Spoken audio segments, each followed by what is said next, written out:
Bonjour à tous et bienvenue dans cette nouvelle lecture. Les fidèles de la chaîne auront peut-être trouvé le temps un petit peu long depuis ma dernière review littéraire, mais soyez rassurés, je suis de retour, je suis en bonne santé et surtout, j'ai lu des livres et j'ai envie d'en parler. Comme vous le savez, depuis son inauguration, cette chaîne a surtout été dédiée à explorer le Cosmere, l'univers fantastique de Brandon Sanderson,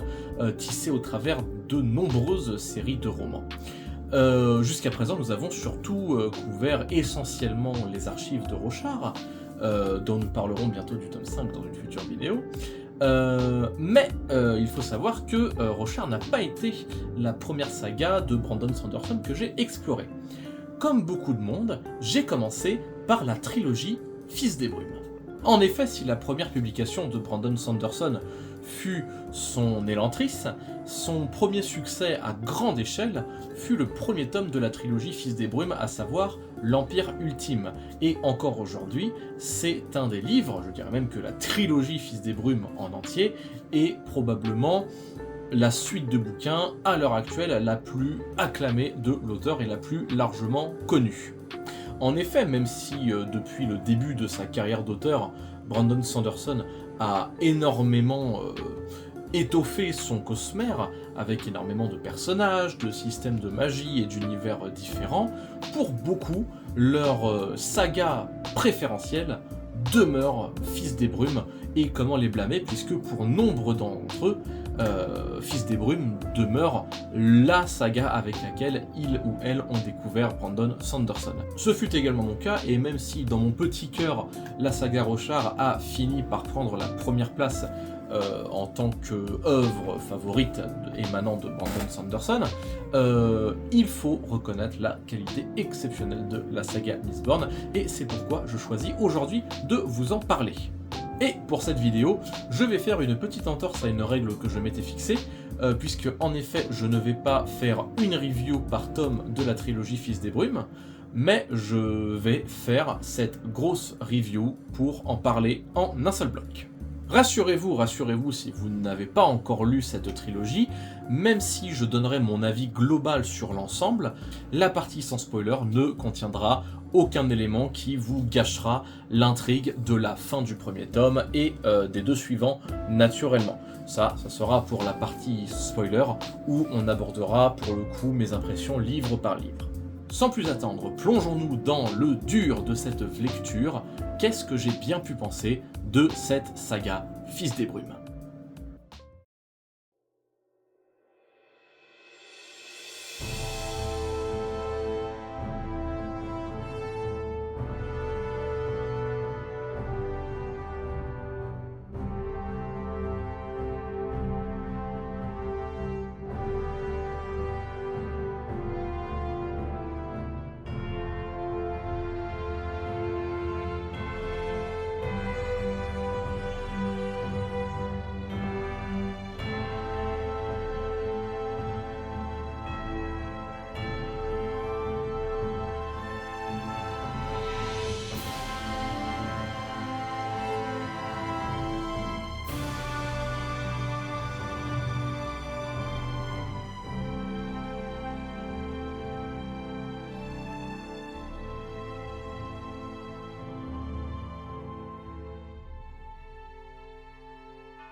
L'Empire Ultime.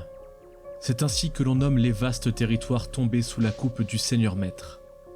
Depuis sa forteresse de Credicshaw, dominant la capitale Luthadel, le tyran règne sans partage depuis 1000 ans, sur une population divisée entre une noblesse cruelle et les travailleurs esclaves qu'on appelle les Skaa.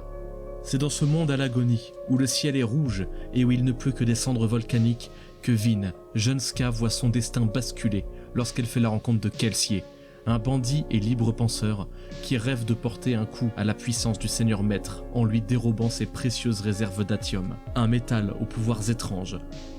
Vin, que Kelsier prend sous son aile, se voit catapulté dans la préparation du plus grand coup de l'histoire de Luthadel. Son talent rare pour l'allomancie, la magie des métaux, pourrait bien faire d'elle la pièce maîtresse à l'accomplissement de ce plan démentiel. À revenir sur la saga Fils des Brumes, ou Mistborn de son titre anglais, c'est à la fois un privilège et une petite émotion, vu que, comme je le disais précédemment, ce n'est rien de moins que les premiers ouvrages de Brandon Sanderson que j'ai eu la chance de lire. En vérité, j'avais commencé uniquement par le premier tome, à savoir l'Empire Ultime, avant de switcher sur la saga Roshar. Et une fois que j'étais parvenu au bout du tome 4, qui était le dernier de Roshar parvenu à l'époque, j'avais repris la saga Fils des Brumes, et je m'en étais fait les tomes 2 et 3, et mon dieu, quel voyage!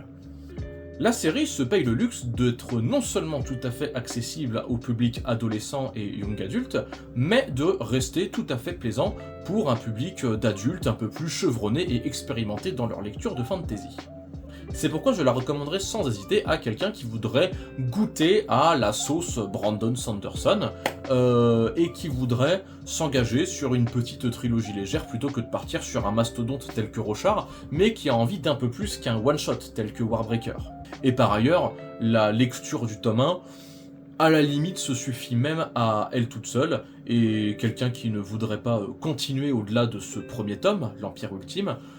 pourrait s'arrêter là en ayant eu une histoire qui se suffit à elle-même. Cette trilogie s'accompagne de 2 nouvelles qui sont pas mal, qui se laissent lire, qui approfondissent toutes deux un personnage clé de l'intrigue, qui est Kelsier, et qui sont une bonne addition à la lecture de la trilogie, bien qu'assez dispensable. La seconde, qui s'appelle l'Histoire secrète, est celle qui m'a le plus plu, étant donné qu'elle permet de vraiment approfondir les liens entre la saga Mistborn et le reste du Cosmere. Elle a été écrite un peu plus tard que la première trilogie. La deuxième nouvelle, l'Histoire secrète, est notamment intéressante parce qu'elle permet d'approfondir les liens entre la saga Mistborn et le reste du Cosmere. C'est assez logique puisque lorsque la trilogie avait été écrite, le Cosmere était à peine mis en place et il fallait bien que l'auteur revienne un peu dessus pour établir des liens a posteriori. Dit comme ça ressemble à du retcon, mais croyez-moi, ça n'en a ni la couleur, ni l'odeur, et comme je le disais, ça se lit très bien. Maintenant qu'on a couvert les généralités de cette saga, parlons plus en détail de cette saga Fils des Brumes, point par point, et nous allons commencer, comme de coutume, par ses personnages. Et à tout seigneur, tout honneur, commençons par l'héroïne, Vin. Vin, donc, est une jeune ska, une gamine malingre et discrète, qui fait ce qu'elle peut pour survivre et faire son trou dans le monde impitoyable des gangs de Luthadel, capitale de l'Empire Ultime. Fille d'une prostituée lunatique, elle ne garde d'elle pour souvenir qu'une boucle d'oreille en bronze. Non, réellement, Vin n'a été élevée que par son grand frère Rin, un homme cruel, battu par la vie, et qui a martelé dans sa tête à grands coups de dures leçons le principe suprême de ne jamais faire confiance à personne. La mort de Rain laissa Vin entre les mains d'un malfrat du nom de Camon qui décelait en elle la capacité à porter chance par quelques mystérieux moyens. C'est sa rencontre avec le fantasque et lumineux Kelsier et son intégration dans la bande de révolutionnaires de ce dernier qui lui permettent de s'ouvrir petit à petit aux autres et de pouvoir commencer à rêver d'une vie meilleure. Malheureusement pour elle, Vin voit ses aspirations se heurter à ses propres traumas qui l'incitent à absolument ne jamais faire confiance à personne et en même temps une envie de compagnonnage, une envie de trouver une forme de famille qui lui confère une sorte de dépendance affective, notamment envers cette figure de mentor qu'est Kelsier. Adolescente tourmentée, pur produit de la société cruelle de l'Empire Ultime, le combat que Vin mène contre la tyrannie de ce dernier n'est qu'un écho du combat qu'elle mène avant tout contre elle-même. Un tiraillement constant entre la Vin qu'elle a été, la Vin qu'elle est et la Vin qu'elle aimerait être. Tout à l'inverse, Kelsier, son mentor, un homme exubérant, grand, blond, solaire, le corps couvert de cicatrices dues à des années à extraire de l'athium dans les fosses de Hatsin, est un des hommes les plus affables et les plus redoutables de tout l'Empire Ultime. Le survivant, comme on l'appelle, est à la fois un voleur hors pair et un fils des brumes au pouvoir démentiel. Sa haine des nobles le pousse à échafauder un plan audacieux pour renverser le Seigneur Maître, déstabiliser son pouvoir et regarder l'Empire Ultime s'effondrer sous le poids des querelles intestines qui y naîtraient alors. C'est à cette fin qu'il rassemble autour de lui un gang formé de ses amis, plus ou moins convaincus, plus ou moins profiteurs, qui vont le seconder et aider à la réalisation de son plan complètement Maboul. Sa rencontre avec Vin, une fille des brumes rapidement intégrée à la bande, lui fournit la pièce maîtresse dont il avait besoin pour mettre en marche son plan génial et parachever sa terrible vengeance. Personnage moteur et responsable d'une chaîne d'événements dont lui-même ne mesure pas les conséquences, Kelsier est la deuxième figure emblématique de la saga après Vin et un des personnages les plus mémorables de tout le Cosmere. La bande de Kelsier comporte effectivement toute une galerie de personnages hauts en couleur. Vin, bien sûr, la fille des brumes taciturne, mais aussi Doxon, planificateur et bras droit de Kelsier, Amonde, combattant aux gros bras et au grand cœur, Clampin, un homme acariâtre responsable de leur planque, son neveu Lestibourne, que l'on surnomme Spectre, et Brise, un manipulateur de génie. Cependant, le membre le plus intéressant de la bande de Kelsier, c'est nul autre que Sazed, personnage favori de nombreux fans et, je dois bien l'avouer, de moi compris. Sazed, c'est un Thérisien, une ethnie particulièrement persécutée par le Seigneur Maître pour de mystérieuses raisons, au travers d'un programme de reproduction sélective visant à les rendre serviables et dociles. Il est un des mystérieux gardiens, une caste de Thérisiens secrète et factieuse, ayant pour but de rassembler les connaissances perdues du monde d'avant le Seigneur Maître. Au sein de la bande de Kelsier, il occupe à la fois le rôle de médecin, de conseiller et, peut-être un peu malgré lui, de soutien psychologique. Spécialiste de l'étude des systèmes de croyances, il espère pouvoir retrouver la trace de l'ancienne religion thérisienne et pouvoir par ce biais reconnecter son peuple asservi à ses racines anciennes. Il est toujours de bons conseils pour notre héroïne tourmentée et pleine de questions. Sa présence, à la fois constante et apaisante, laisse une marque indélébile sur cette trilogie et en fait, pour moi, le meilleur personnage. Malgré ses airs plus posés et distants que le reste des membres de la bande de Kelsier, il est tout autant acteur qu'eux de leur petite révolution. Et sa présence, constante et rassurante, est une nécessité pour le développement de notre héroïne, pleine de questions et de tourments. Ce grand érudit, quasiment deuxième figure de mentor de Vin, est pour moi le personnage le plus marquant de cette trilogie et un de ses plus gros points forts. On a enfin Elend Venture, un jeune noble idéaliste, amateur et lecteur avide de théories politiques et de philosophie. Ce doux rêveur aspire à rendre le monde meilleur et à changer l'empire ultime de l'intérieur vers plus de justice, d'égalité et de pacifisme. Se protégeant derrière une façade d'indifférence, méprisant le faste des réceptions que donne la noblesse indolente, il est l'étincelle d'espoir qui permet peut-être de penser qu'au sein de cette élite décadente, il y a peut-être quelque chose qui vaut la peine d'être sauvé. Garder foi en ses principes au milieu d'un monde aussi cruel que celui de l'Empire Ultime est certainement une qualité à mettre au crédit de Elend, et bien que je ne puisse trop rien dévoiler du rôle qu'il est amené à jouer au sein de cette trilogie, je peux au moins dire que ça fait de lui un excellent contrepoint à une Vin taciturne et qui peine à se convaincre qu'il y a dans les hommes quelque chose à sauver, et bien sûr un contrepoint également à la haine que Kelsier entretient pour la noblesse tout entière. Ah, le Seigneur Maître. Comme j'aimerais vous parler du Seigneur Maître, et hélas nous sommes dans la partie sans spoiler, donc je dois pour grande partie me taire, mais je peux au moins vous dire qu'il fait un antagoniste extrêmement convaincant. Ses apparitions sont toujours des moments très marquants, et son aura écrasante, pesante, mystique, que ce soit par les secrets qu'il garde ou par sa puissance terrifiante, marque au fer rouge l'ensemble de la trilogie. Oui, bien entendu, la galerie de personnages est beaucoup plus vaste que ça, mais ça serait spoiler que de trop vous en dire sur celles et ceux qui arrivent en milieu de saga. Mais, pour ceux qui savent, non, je n'ai pas oublié Marsh, mémorable figure de l'ombre, Oresseur et Tensoon, deux représentants d'une des meilleures trouvailles de worldbuilding de cet univers. Alriane, si surprenante, Zane, si bien nommé, etc., etc. Au global, les personnages sont un point très très fort de cette trilogie. Et ce, même si, arrivé en bout de course, vous ne vous rappellerez pas forcément de tout le monde, comme Demu ou comme Aradan Yomen. Chacun est bien identifiable à son caractère, à ses convictions, parfois même à ses façons de parler, et aucun ne se conforme tout à fait à un cliché du genre, même si, à l'examen, forcément, on peut reconnaître tel ou tel trope. Vin, par exemple, n'échappe pas totalement à l'archétype de l'héroïne sombre et un peu dark du roman de young adult. De même que Kelsier peut parfois sembler un peu monodimensionnel dans sa posture de mentor positif, un tantinet Garistou. Pour ceux qui se demandent, le Garistou c'est juste le pendant masculin de la Marissou. Oh bien sûr, ça n'est rien de grave, mais je ne doute pas que les lecteurs les plus voraces et les plus habitués à la fantasy auront au fait de reconnaître dans ces personnages quelque chose d'un peu déjà vu dans d'autres romans. Mais tout ceci reste suffisamment démarqué du cliché pur et dur pour rester mémorable. Mais si on veut parler de quelque chose de réellement mémorable, il va falloir nous extraire de la partie sur les personnages et rentrer dans ce que Sanderson fait également extrêmement bien, à savoir le world building. Et laissez-moi vous dire que avec le monde de Scadrial, la planète sur laquelle se passe la saga Fils des Brumes, Sanderson nous a fait quelques trouvailles que je peux qualifier de pépites. Le monde de Fils des Brumes est agonisant.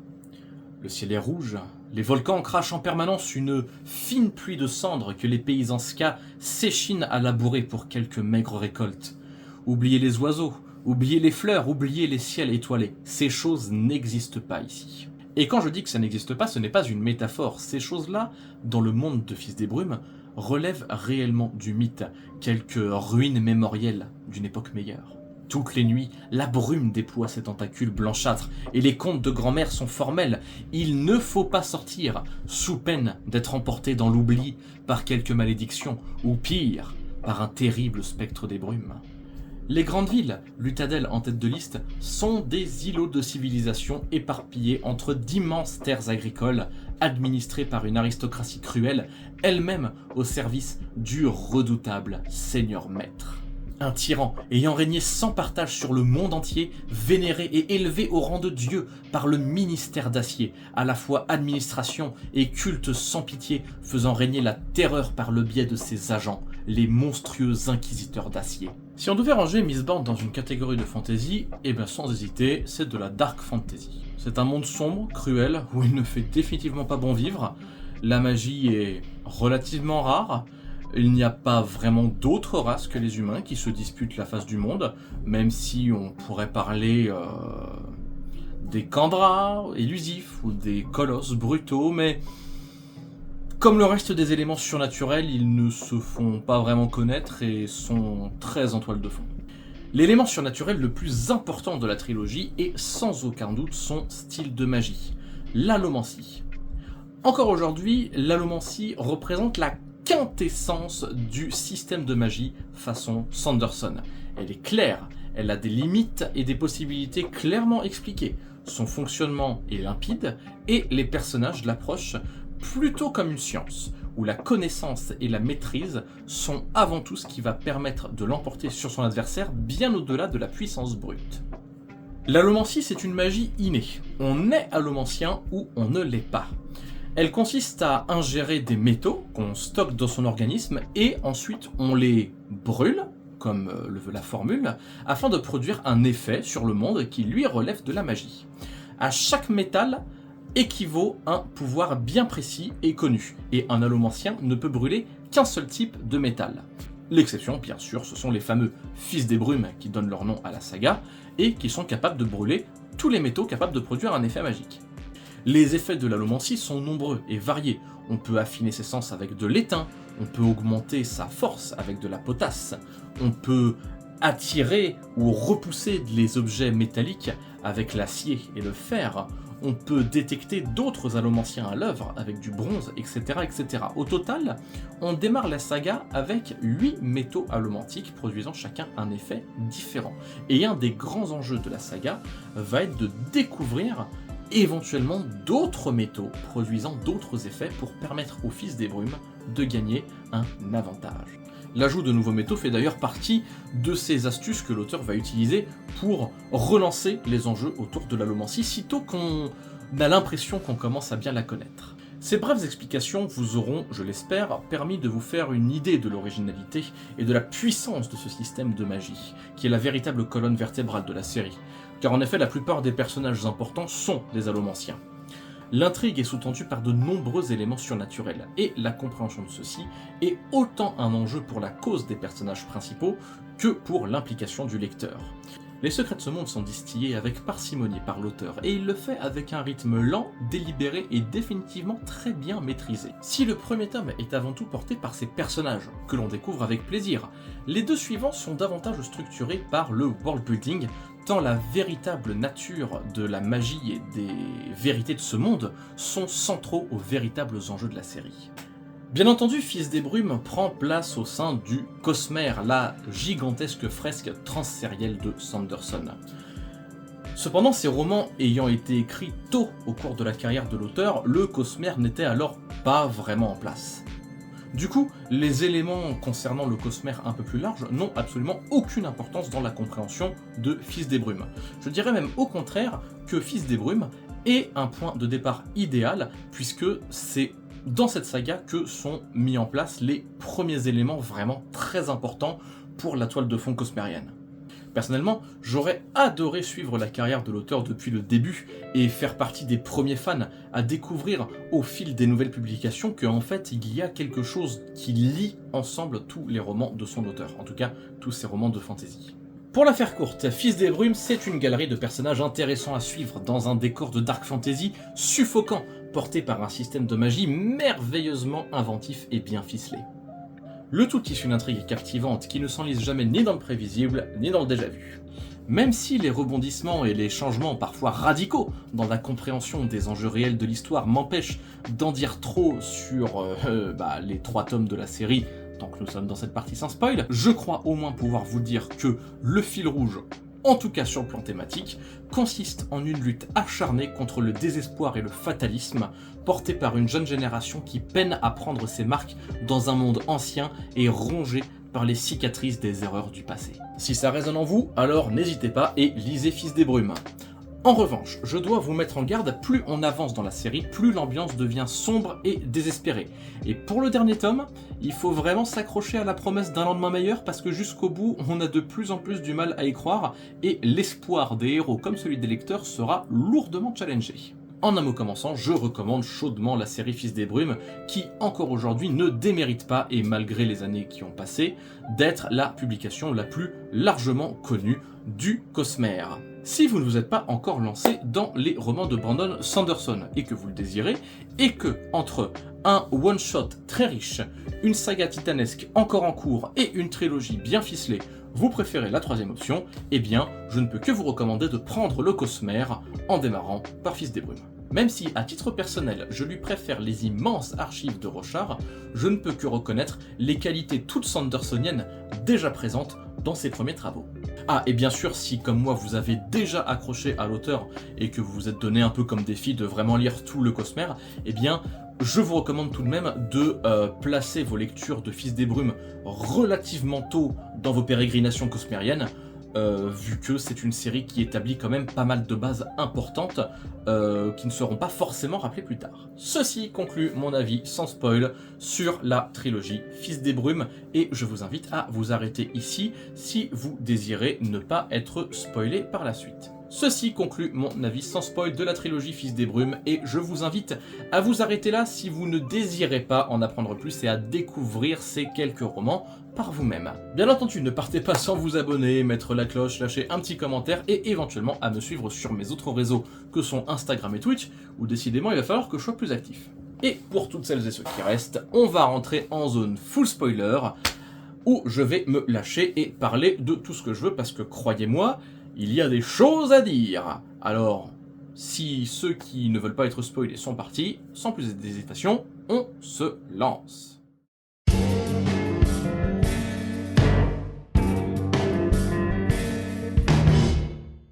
Ok, nous voilà donc rendus pour la partie avec spoiler de cette review de la trilogie Fils des Brumes. Et nous allons la structurer de sorte à ce qu'un peu tout le monde puisse la regarder, c'est-à-dire que je vais spoiler livre par livre.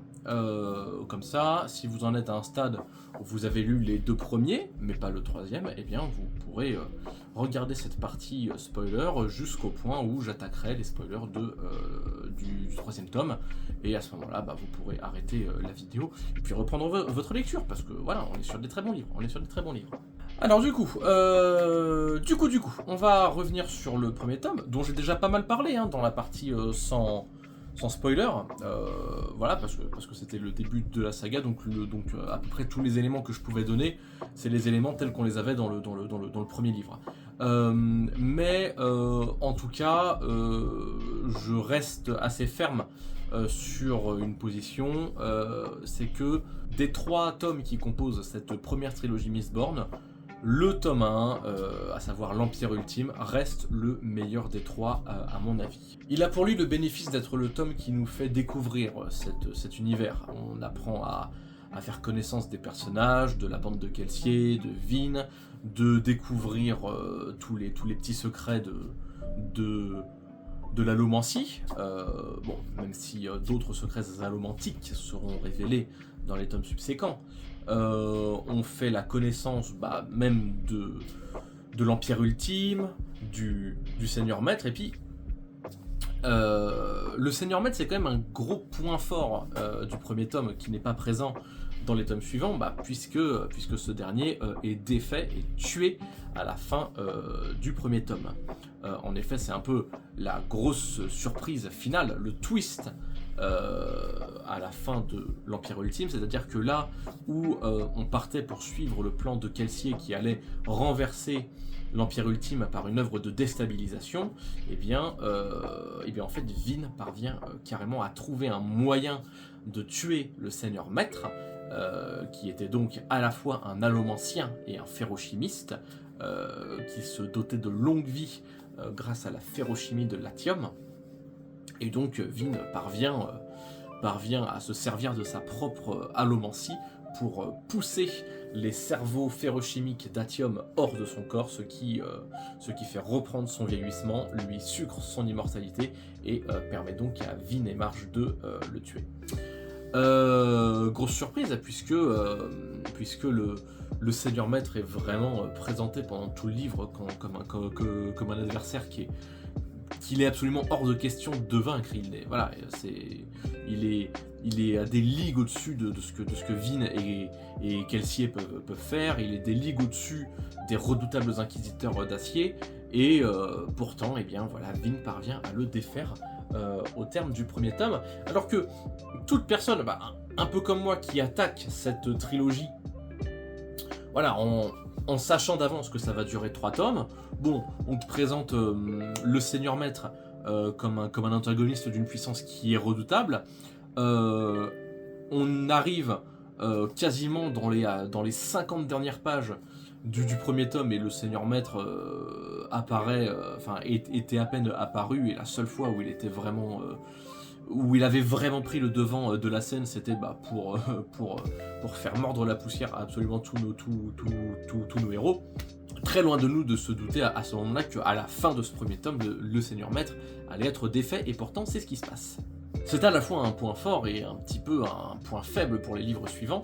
puisque nous sommes privés du Seigneur Maître, qui, malgré toute la distance qu'il avait dans la narration, restait une figure, moi je trouve, extrêmement charismatique.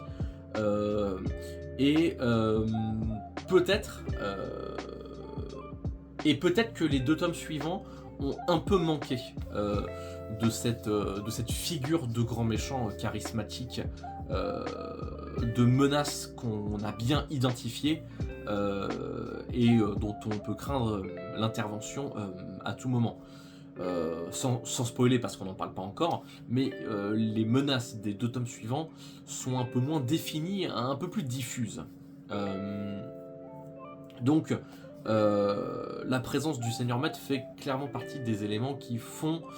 que le tome 1 est plus solide que les 2 autres. Ça et la découverte de l'univers. J'avais évoqué vite fait la ferrochimie quand je parlais du Seigneur Maître, et c'est vrai que ça aussi c'est un super point de révélation dans cet ouvrage, c'est-à-dire qu'on passe toute une première moitié du livre à parler allomancie, fils des brumes, brûler des métaux, voilà, vraiment dans tous les sens. Et à un moment, sortie de nulle part, t'as Vin qui est prisonnière des inquisiteurs d'acier, et elle se fait secourir in extremis par Sazed, dont on pensait que c'était juste un érudit. Et puis en fait non, le gars il arrive, il sauve la mise, il est super balèze et tout, et parce que en fait, voilà, c'est un ferrochimiste, et on apprend du coup qu'il existe un deuxième système de magie, la ferrochimie, qui consiste qui se base sur les mêmes métaux que l'allomancie, mais plutôt que de les ingérer pour les brûler,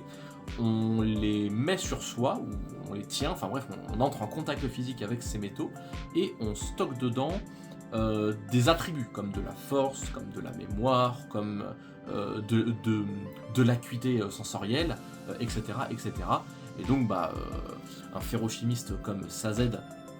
peut faire d'énormes réserves de force ou de vitesse ou de poids et les dépenser en un seul coup pour avoir un immense boost à sa puissance, et c'est très très classe. Et d'un autre côté, ça mettait en place un peu les pièces qui étaient essentielles pour un petit puzzle dans ce tome. C'était comment se fait-il que le Seigneur Maître soit aussi puissant. Et voilà, la révélation finale que, au bon sens, le Seigneur Maître se sert à la fois de l'allomancie et de la ferrochimie, ce qui veut dire qu'il était thérésien, mais pourtant c'était le plus grand persécuteur du peuple thérésien. Qu'est-ce que ça cache, etc., etc. Avec en plus, en début de chapitre, les petits épigraphes tirés de textes anciens dont les narrateurs sont un peu incertains et qui permettent aux lecteurs attentifs de commencer aussi à reconstituer les pièces du puzzle. Mais voilà, qu'est-ce qui s'est passé avant l'ascension du Seigneur Maître? Qu'est-ce qui s'est passé il y a plus de 1000 ans? Qu'est-ce qui a fait que la personne de l'époque qui est devenue ensuite le Seigneur Maître est devenue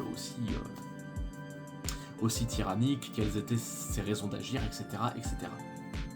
Évidemment, on a aussi la très marquante mort de Kelsier, du coup aux mains du Seigneur Maître qui débarque pour le calmer quand il commence à faire un peu le fifou.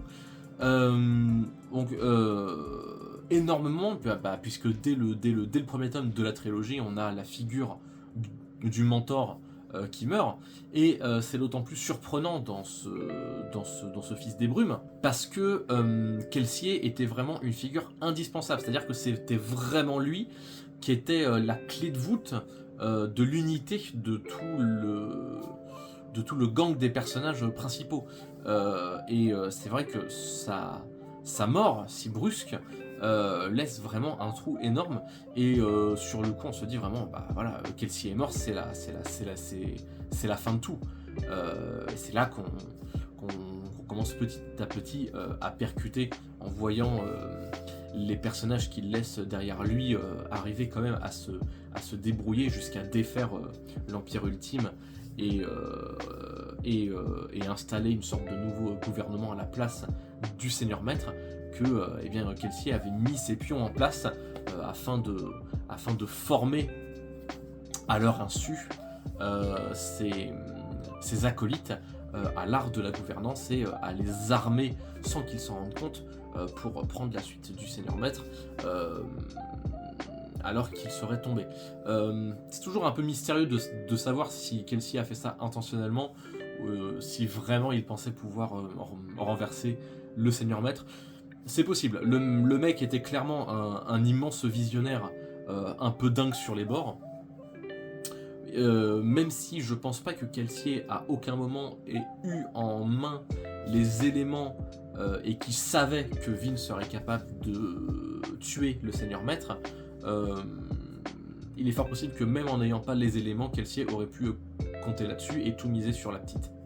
En tout cas, la fin du premier tome est quand même assez positive dans l'ensemble, puisque le Seigneur Maître est mort, Elend, qui incarne un peu tout ce qui peut être sauvé dans les élites nobles, est toujours vivant, est en couple avec Vin, et ensemble, la bande de héros est prête à relever, en tout cas semble prête à relever le challenge de gouverner l'Empire Ultime, et de remplir le vide qui a été laissé par le Seigneur Maître. Toute une rébellion Ska a arraché l'exclusivité du pouvoir aux mains de la noblesse. Ces gens suivent Kelsier, le voient comme un espèce de messie. D'ailleurs, il y a toute une nouvelle religion autour de Kelsier qui est fondée, la religion du survivant. Et donc, à la fois avec un peuple qui est prêt à les suivre, et avec un vide de pouvoir laissé par la mort du Seigneur Maître, eh bien on termine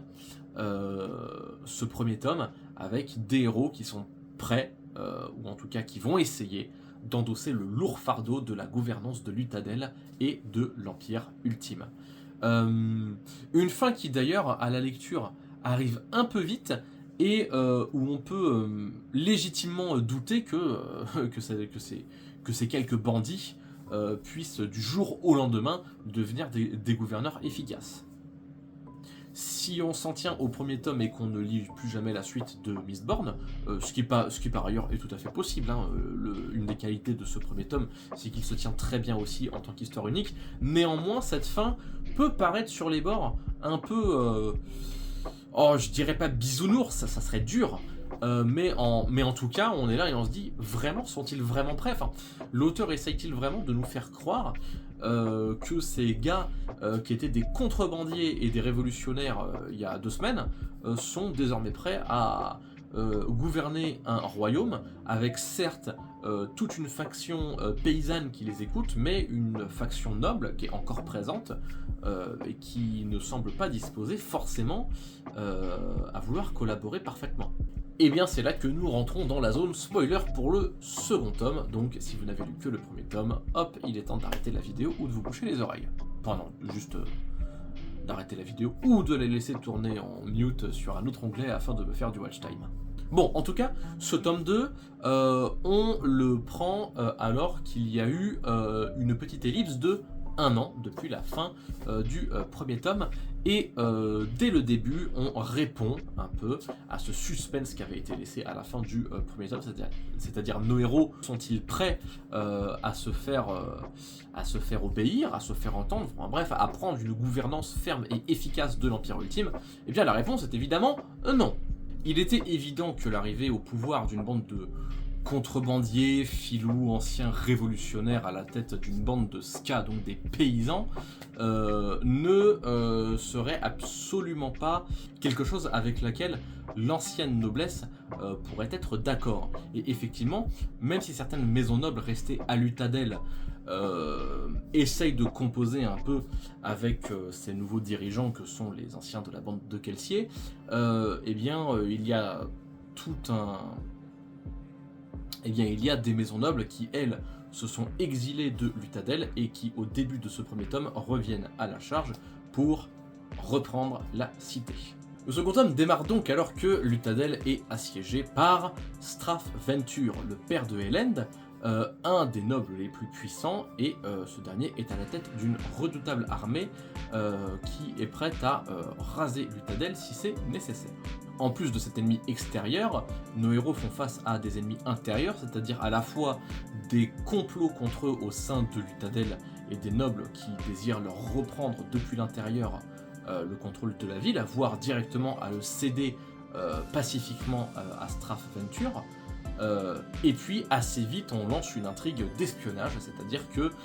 il paraît absolument évident, compte tenu de certaines informations dont dispose l'ennemi, que un des alliés de Vin a malheureusement été tué et remplacé par un Kandra, donc ces espèces de créatures polymorphes, encore une superbe trouvaille du lore de Mistborn. Il est donc une tâche supplémentaire sur les frêles épaules de Vin que de trouver lequel parmi ses amis a été tué et est actuellement un Kandra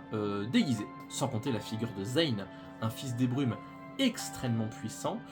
qui se prend à espionner Vin de loin, à la prendre dans quelques petits duels mi-meurtriers, mi-amicaux, à jouer un peu avec elle comme un chat avec une souris, et qui est donc au service de Straff Venture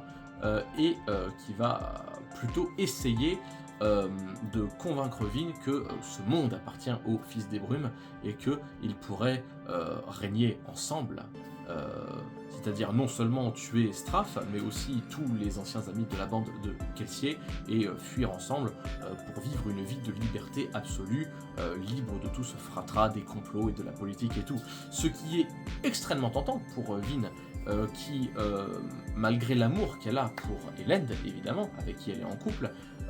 l'amour qu'elle a aussi pour ses amis de la bande de Kelsier, eh bien, elle ne se retrouve vraiment pas dans cette situation où elle doit naviguer dans des intrigues politiques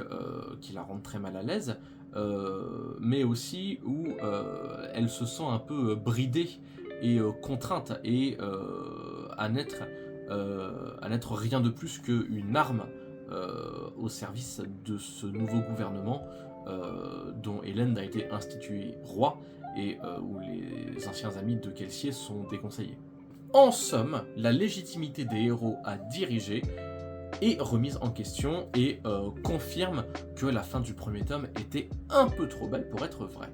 Ce qui est très intéressant dans ce second tome, c'est la place que prend Elend, puisque en effet, il avait démarré le premier tome surtout comme un love interest pour Vin, et aussi comme un personnage qui servait à montrer que toute la noblesse n'était pas intégralement pourrie.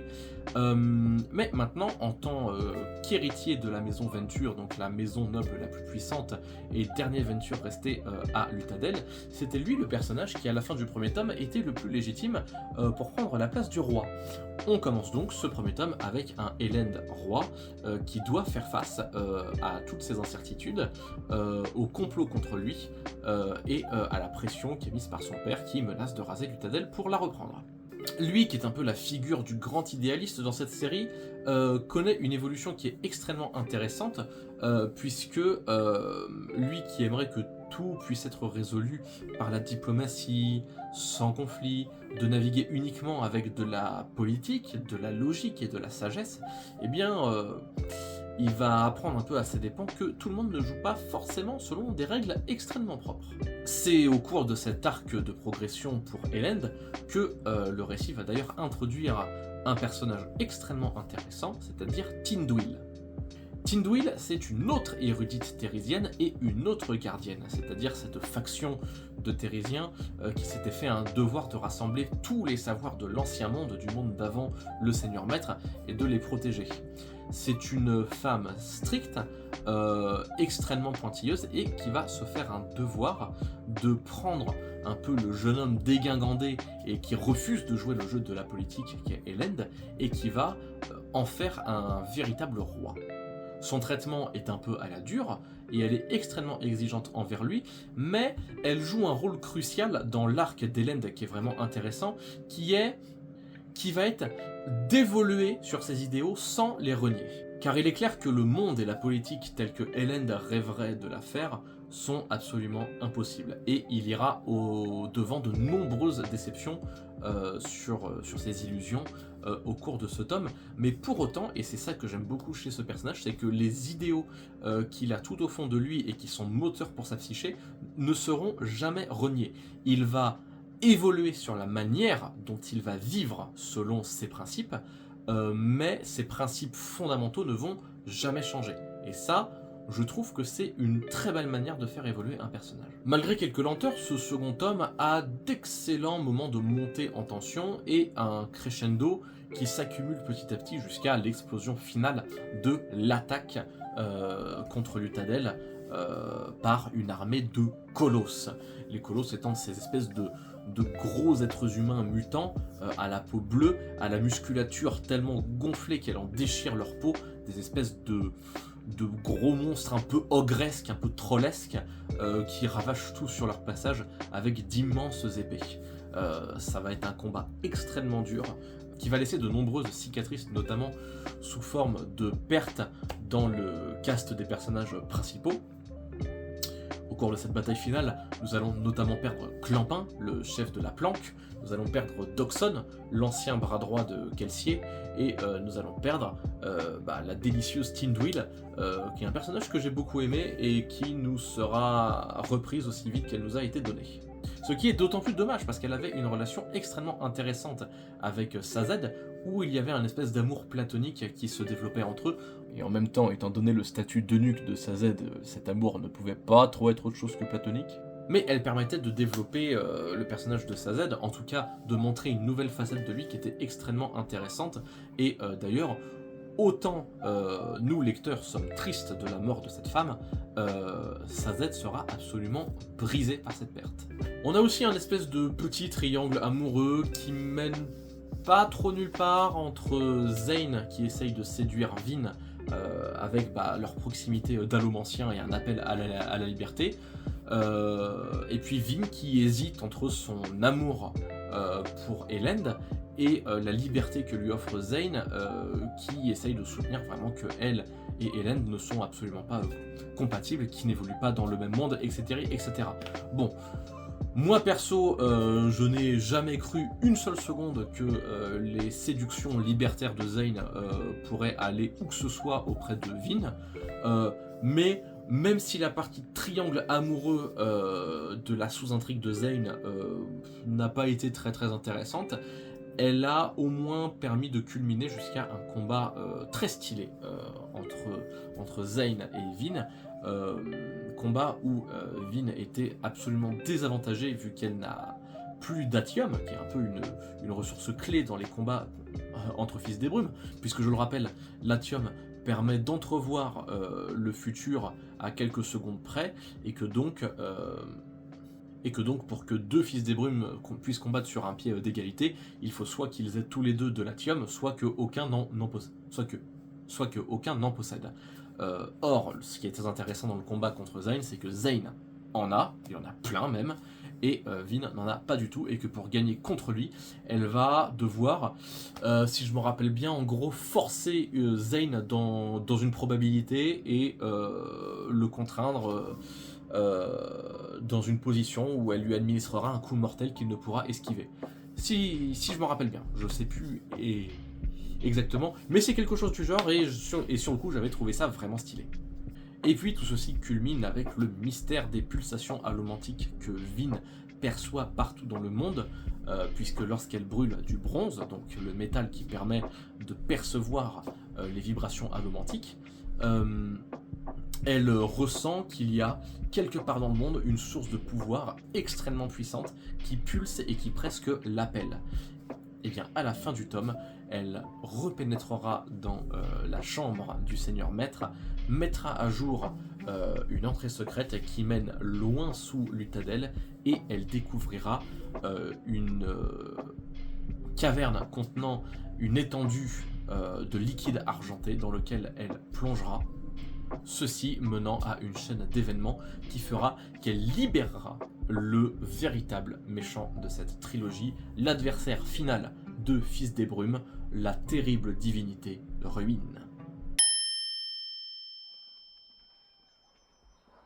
Et oui, je parle de divinité et pas d'éclat, puisque à l'époque où ce tome était paru, eh bien, le terme d'éclat n'avait jamais été lâché dans aucun livre du Cosmere. D'ailleurs, les livres du Cosmere, à l'époque, il y en avait 4, c'était Elantris, Mistborn 1, Mistborn 2 et Mistborn 3. En tout cas, rentrons dans le dur des spoilers pour ce 3e tome. Même constat, si vous n'avez pas encore lu le tome 3, c'est le moment pour vous d'arrêter cette vidéo. Donc, dans le tome 3, la libération de Ruine, une des forces créatrices de ce monde et une sorte d'avatar de la destruction, commence à précipiter doucement une lente fin du monde. Les volcans qui crachent de la cendre se mettent à redoubler d'activité et le monde est peu à peu enterré sous une cendre qui semble ne jamais vouloir s'arrêter. Les récoltes déjà chiches par nature sur Scadrial se meurent. Les brumes commencent à sortir même le jour et commencent même à tuer des gens. Cette accélération de la mort du monde est vraiment le fil rouge de ce livre, et le tome 3 se déroule donc dans une ambiance absolument apocalyptique qui plonge un peu dans le désespoir. Ce tome est réellement pas fun à lire du tout, mais quand même très solide. Cette accélération de la mort du monde est réellement le fil rouge du livre. Il en résulte une ambiance plus glauque que les 2 tomes d'avant, vu que, basiquement, on assiste à un monde qui se fait littéralement étouffer sous la cendre. La personne du Seigneur Maître reprend un peu en intérêt lors de ce tome, puisque Rashek, de son véritable nom, semblait quand même savoir quelque chose sur la véritable nature de ce monde, et avait installé dans les différentes grandes cités de l'Empire Ultime des espèces de planques, des caches, dans lesquelles il distillait quelques informations et les héros se lancent dans une course à ces fameuses caches pour espérer éventuellement trouver, peut-être qui sait, une information qui leur permettrait de stopper la lente mort du monde. Ce MacGuffin n'est peut-être pas l'élément le plus intéressant du livre, mais permet au moins de mettre en place un élément de scénario qui sera fort utile plus tard, puisque une fois que le monde sera vraiment dans un stade d'apocalypse très très avancé, c'est-à-dire où la survie sera vraiment un enjeu de est-ce qu'on est dans une planque ou pas, et bien justement le récit avait distillé plusieurs de ces planques dans lesquelles quelques survivants pourront se cacher en attendant que le monde meure et renaisse. Ce qui justifie donc totalement la place de ces caches dans l'intrigue. Ce troisième tome permet également d'explorer un peu plus la civilisation Kandra, qui avait été vite fait évoquée dans le tome 2, mais qui avait un peu manqué à l'appel. Et bien cette fois, puisque nous allons avoir beaucoup de chapitres du point de vue de Tensoon, le Kandra qui a succédé à Oreseur en tant que serviteur de Vin, nous allons pouvoir bénéficier de beaucoup d'exploration de ce monde souterrain, de cette société unique et de ce peuple de métamorphes résolument fascinant qui apparaît beaucoup plus complexe qu'il ne l'était dans les premiers tomes. Ce qui est sûr en tout cas, c'est que le tome 3 sera extrêmement plaisant pour toute personne qui a un intérêt particulier pour le lore et le background du monde dans lequel on évolue, puisque c'est une avalanche de révélations qui nous est livrée sur la véritable nature du monde, sur ce qu'il s'est réellement passé lorsque le Seigneur Maître est devenu le dieu tel qu'on le connaissait,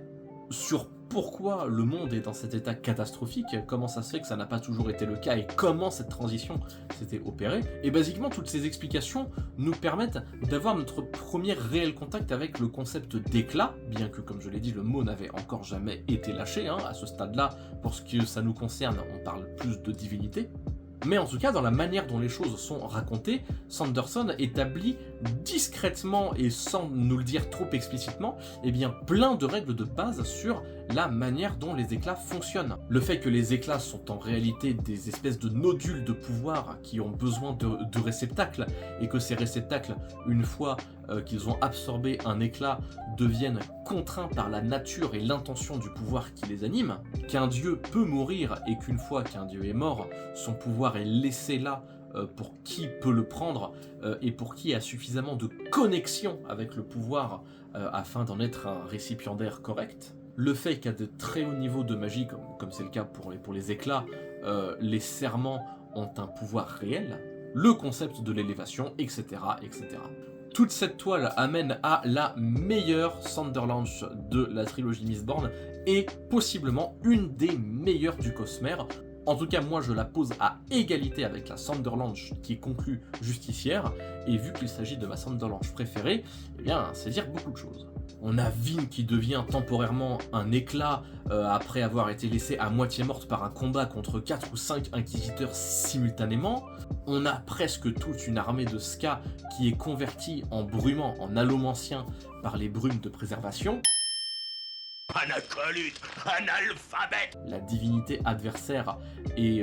le yin du yang de Ruine. On a des armées de colosses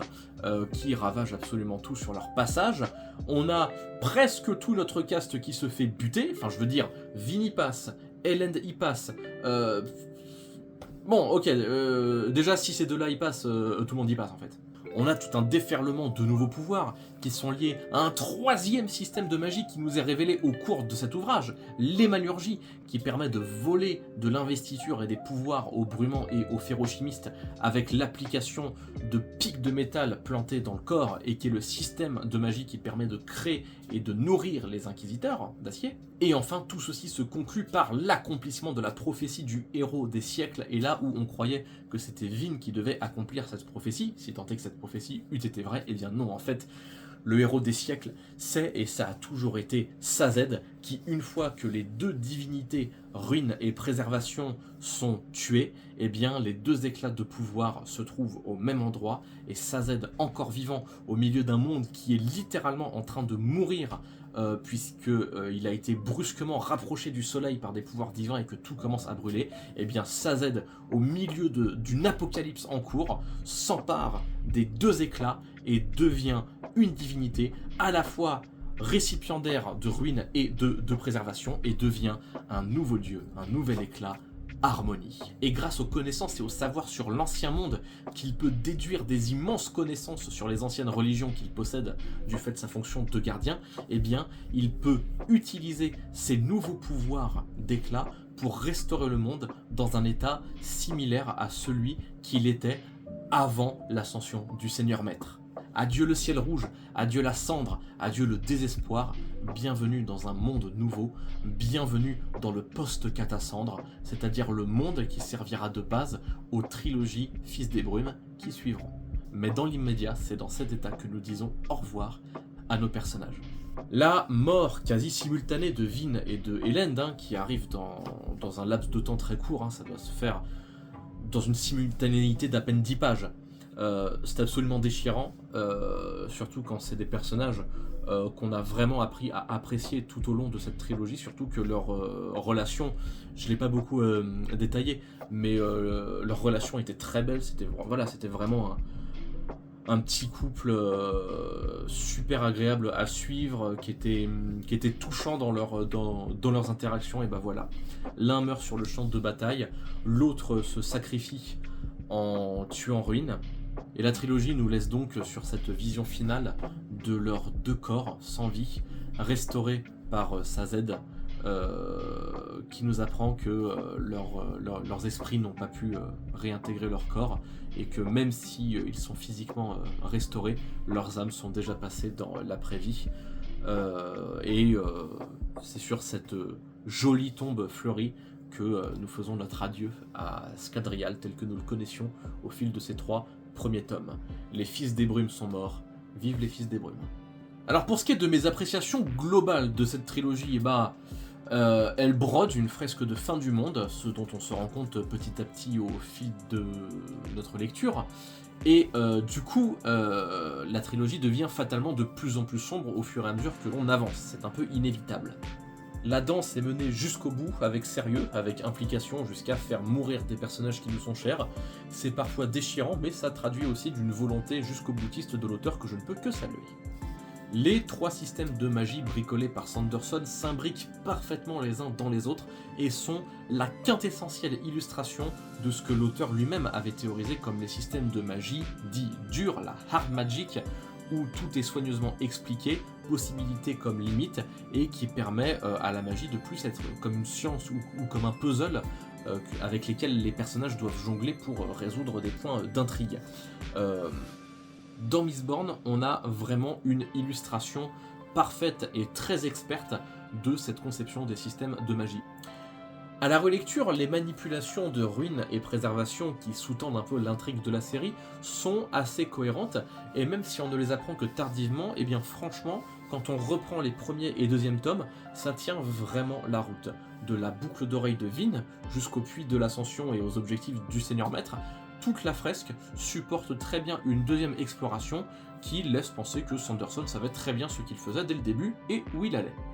Bien entendu, du point de vue de la construction du cosmère et de la manière dont il est expliqué à nous, les lecteurs, c'est une série extrêmement importante vu qu'elle lance de nombreuses bases sur la magie, sur l'investiture, même si elle n'est jamais nommée par ce nom, sur les éclats, même s'ils ne sont jamais nommés ainsi. Et puis enfin, cette trilogie nous apporte cette absolue GOAT qu'est Sazed, mon personnage préféré de la trilogie, et un personnage qui du coup, grâce à son nouveau statut d'éclat qui possède 2 pouvoirs, le pouvoir de ruine et le pouvoir de préservation, est amené, j'en suis persuadé, à jouer un rôle extrêmement important lorsque la toile narrative du cosmère s'imbriquera, je le pense, parce que on se dirige clairement là-dessus, le cosmère va vers une espèce de grosse intrigue globale, et je suis sûr et certain que Harmonie dit Sazed aura un rôle d'une extrême importance en son sein. Voilà donc pour mon avis sur la saga Fils des Brumes. Une excellente lecture qui ne toque pas Rochard dans mon petit cœur, mais en tout cas une chose est sûre, Fils des Brumes ne démérite absolument pas le succès d'estime qu'il remporte auprès des lecteurs et des fans de Sanderson. C'est une de ses meilleures séries de bouquins, il n'y a pas de mystère là-dessus, et j'ai très hâte de découvrir et de vous parler de la saga suivante dans l'univers de Scadrial, c'est-à-dire un peu la deuxième saison de Fils des Brumes qui se déroule quelques centaines d'années plus tard dans un contexte un peu plus steampunk, à savoir la quadrilogie Wax et Wayne. Mais ça, ce sera pour une autre lecture. Merci à celles et ceux qui ont eu le courage de suivre cette longue rétrospective jusqu'au bout. J'espère que j'aurais pu faire justice à la série Fils des Brumes, même si en abordant les 3 tomes d'un seul coup, j'ai forcément pas pu aller autant dans le détail que ce que j'aurais fait dans une lecture classique où je prends livre par livre. J'espère que ça ne vous aura pas dérangé. En tout cas, moi je vais vous laisser ici, un travail de montage conséquent m'attend désormais. Je vous enjoins à vous abonner si ce n'est fait, à mettre la cloche si ce n'est fait, à laisser un petit like, un petit commentaire, à me suivre sur mes réseaux, principalement Instagram et Twitch. Je vous souhaite de très bonnes lectures et je vous salue bien bas.